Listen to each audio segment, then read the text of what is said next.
बेफाम होती. महाराजांची कीर्ती बेफाम, भल्या भल्यान फुटला घाम. न कोण घाली यशने दरबारी कुस्ती बेगम.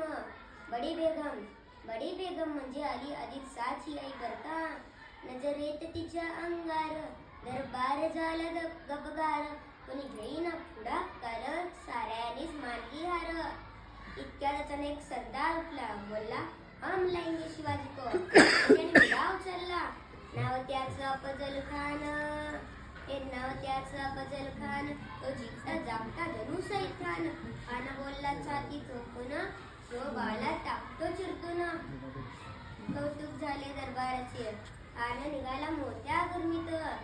त्याचं घोड दळ पायदळ, फौजा फाटलई बक्कल. अंगदा हातीच बळ, पानार कापी चळचळ. वाटेत भेटेल त्याला चिरजीत खेचीत खानाची सेना निघाली. गावं लुटली, देवळ उद्ध्वस्त केली, आया बहिणींची आबरू लुटली. कोण कोण रोखणार रे वादळ. आता शिवबाचं काय खरं नाही.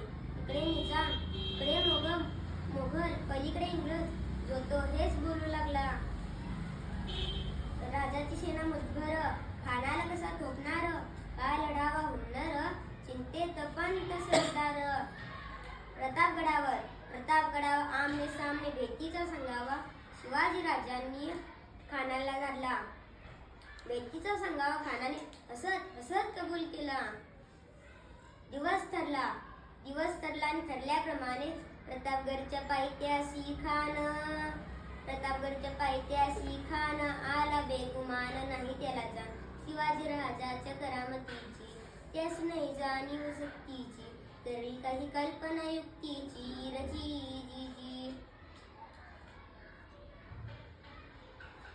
खानाच्या भेटीसाठी महाराजांनी एक शानदार सामियाना उभारला होता. भेटीसाठी छान उभारीला नक्षीदार सामियानाला. आणि अशा सामियानात दौलत दुलत आला. सय्यद बंडा त्याच्या संगतीला, शिवबाच्या संगती महाला.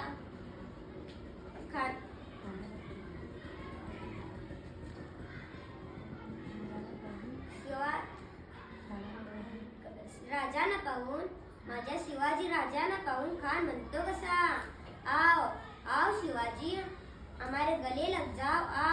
कान हाक मारी तो